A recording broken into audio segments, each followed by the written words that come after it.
Looks like one of our development parts didn't fare too well in testing. No, God! No, God, please, no! No! No! No!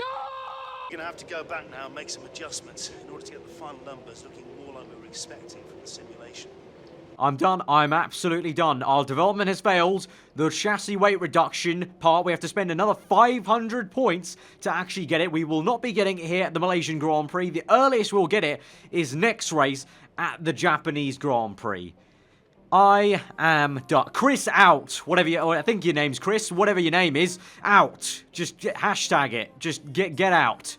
No, this is our second performance update of the entire year. Only our second one of the entire season. And it's failed.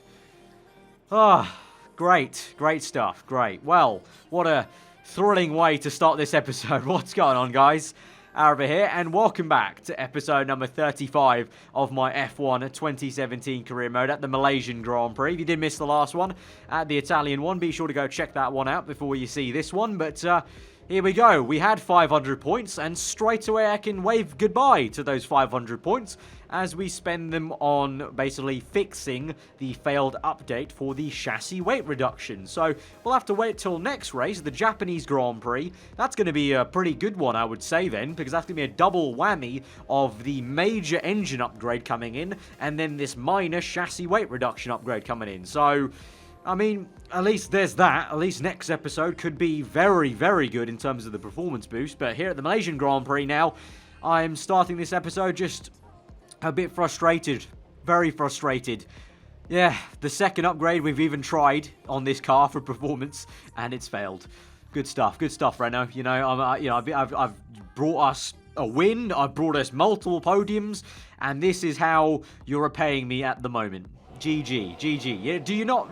I don't think they remember I had an offer for Ferrari and Mercedes earlier on at the British Grand Prix. I don't think they remember that fact.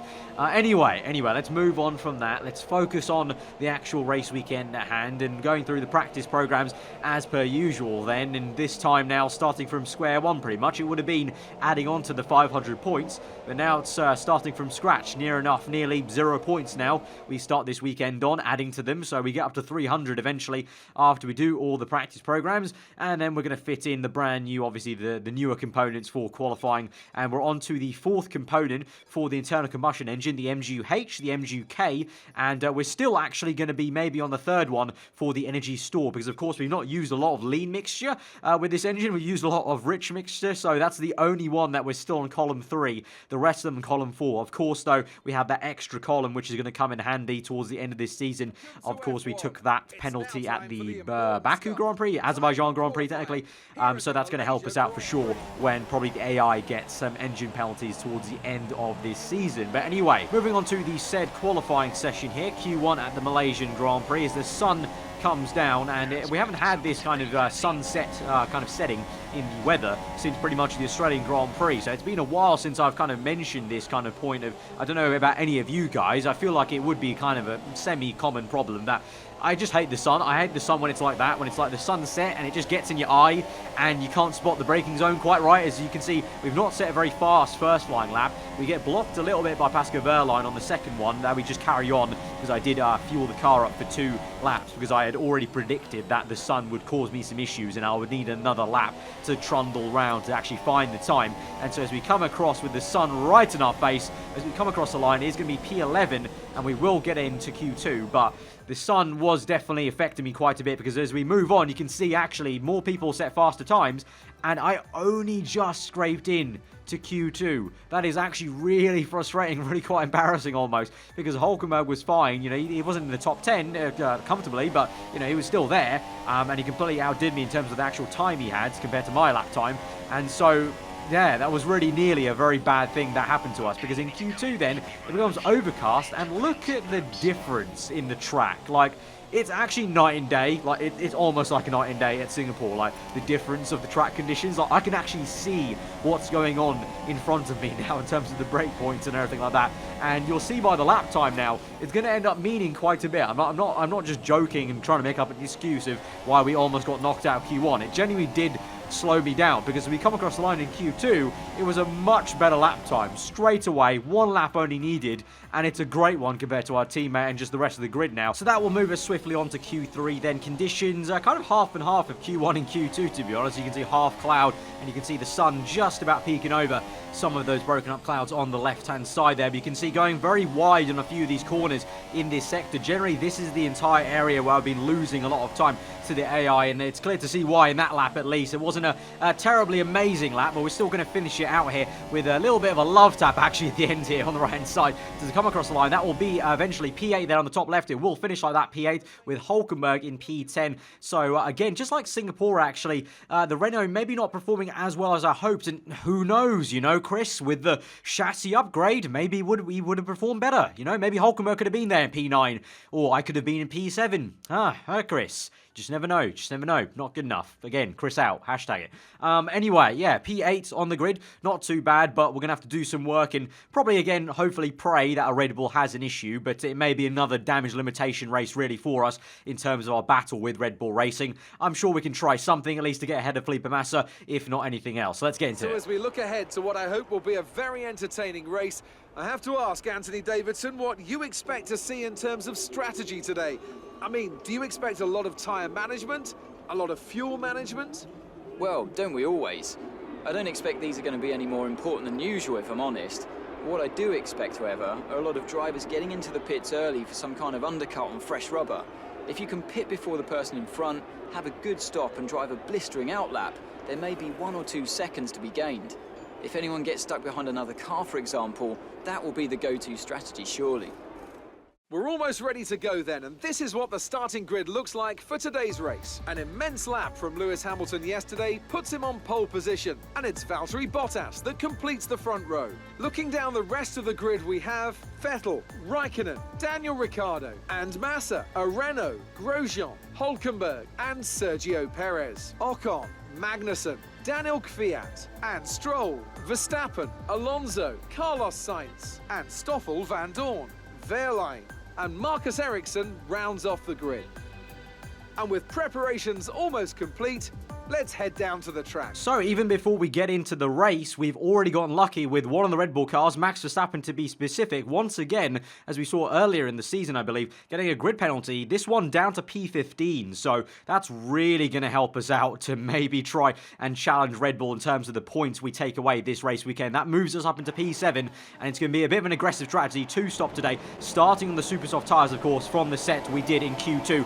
Here we go to 5 red lights for the Malaysian Grand Prix. 5 red lights are out, and we're underway, and it is a pretty okay start for us this time round. Actually a good one as we climb up the gears versus Felipe Massa for once. Obviously we're on the same set of tyres as everyone else compared to the last 2 times we've started the race. We dive into turn 1 a bit too aggressively, I think, as we kind of shoot off in the distance and have to recontrol the car, recompose ourselves, and you can see because of that Massa and Hulkenberg actually both overtake us. We have to go around the outside of Felipe there on the left hand side, Hulkenberg on the right, so we sandwich him momentarily, and we have to try and re-overtake our teammate who's had a really good electric start into turn 2 as we try and feed it round the outside. This will be close as we'll have to go side by side into the next big S section here. Who's going to have the balls to keep the throttle pedal in? It's going to be Nico up ahead. We're going to slow down a little bit, switchback move in the high speed section, which is a very unorthodox place and move to make, but we do make it, and we're up into P6 already now. So the next cars up the order are just the 2 Ferraris, 2 Mercedes, and the Red Bull, 1 Red Bull car of Daniel Ricciardo. So fantastic start for us. But as we moved on to lap 3, you can see the issues already on the mini-map of the pace of those top 5 guys,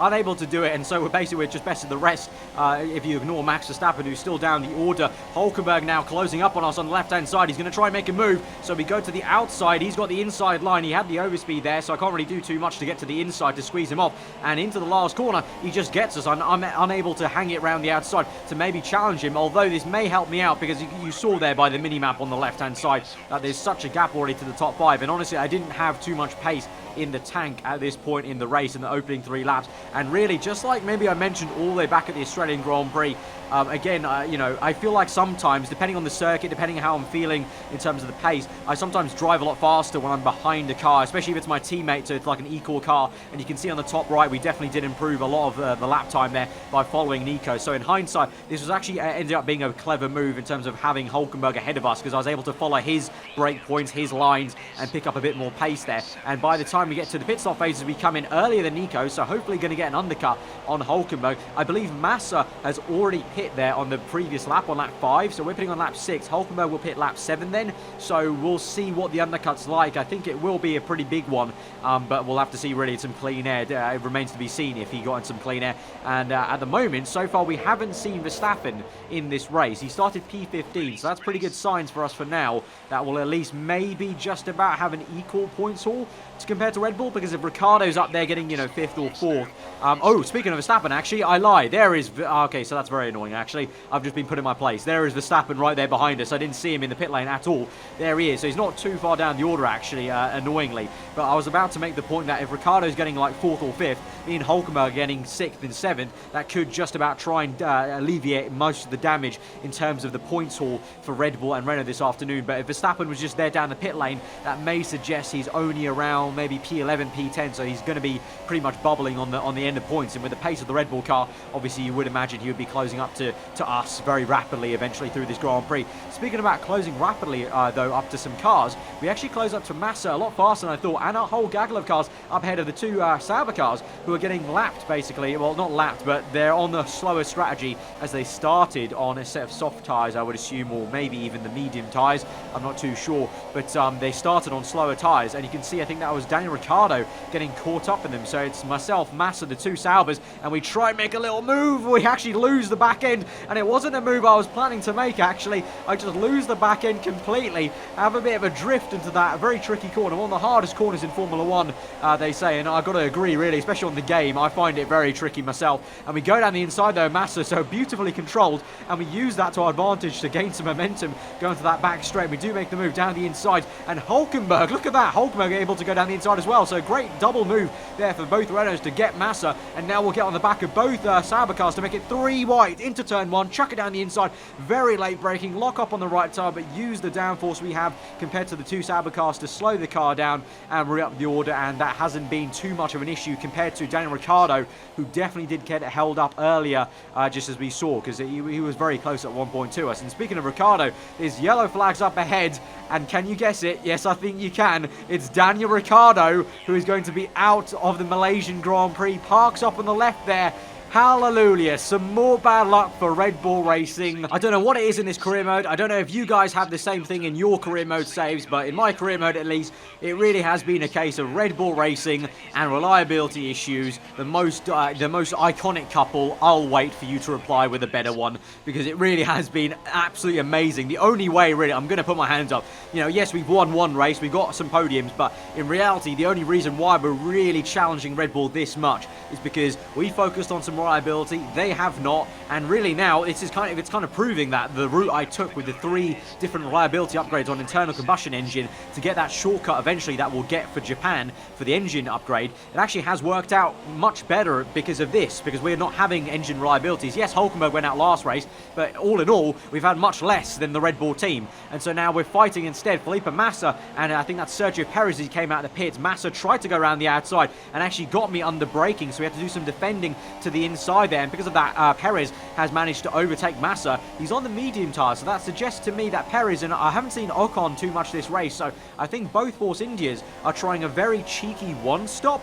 We're committed to the 2-stop, but because Force India, I don't think they even qualified in the top 10. I think they were able to start on the soft tyres, and so they're able to make this 1-stop, which is kind of frustrating. Like I've said before, sometimes starting outside the top 10 when you're a midfield team is the way to go, and now we find ourselves fighting and having a scrap with Sergio Sergio Perez. Very close stuff, side by side through that final corner, still neck and neck as we go down into the run to turn 1. We swoop aggressively to the racing line for turn 1 to get a nice angled attack round the outside, turn to the inside for turn 2, try and scrub off some speed and open up the steering there to the outside on the exit to kind of defend from Perez, and we do so successfully for now. Up into P4, of course, we had to make our pit stop, and a few other people have made their pit stop already a little bit earlier as we're moving on towards lap 16 now. With 12 laps to go in this Grand Prix, soon enough we will be making our pit stop onto the second set of soft tyres, you would imagine, but still trying our best to defend from Sergio Perez. He tries to stick down the inside, gets his nose alongside my rear tyre. You can just see just have enough speed to scrub him off, and behind is Hulkenberg now, who looks to have overtaken Massa, so that's good at least that Hulkenberg is picking up pace. But I think this is a little bit worrying actually, to be honest. I think the two Force Indias could be jumping us, and all of us indeed. Massa, even Verstappen, who is in this train of cars, I believe, somewhere towards the back end, maybe behind my teammate Massa. And you can see on lap 17, we come into the pits for our second and final pit stop, and Perez is going to go to the end. So he's going to have an entire pit stop on me, and honestly I just don't think I have the pace here this afternoon at Malaysia to do that, to pull that through. So Perez and Ocon, I think, are both going to have a very good strategy, a lot like what they did in Season 1 at the Spanish Grand Prix, and I think they did that this season as well. I think they tried both the one-stop with the hard tyres and the mediums. I think this time around, they've done the softs and the mediums here at Malaysia, and I think it's going to work out for them quite a bit, quite annoyingly. Obviously, we couldn't do that because we were committed to starting on the super soft tyres, and you can see we've actually ended up ahead of one Lewis Hamilton for some reason. I don't know what's gone on there. You can see behind us, just into turn 1, Verstappen and Hulkenberg are going side by side. They picked one lap earlier than me, I believe, and Verstappen has overtaken Hulkenberg. He tried his best, Hulkenberg, to try and fend off Verstappen, so fair play, but in the end wasn't to be. But now I've got a Mercedes of Hamilton for some reason. I still don't know why he's ended up behind us. That's a woeful strategy for Hamilton, but I've got that car, I've got both those cars to now contend with, to maybe try and hold back behind.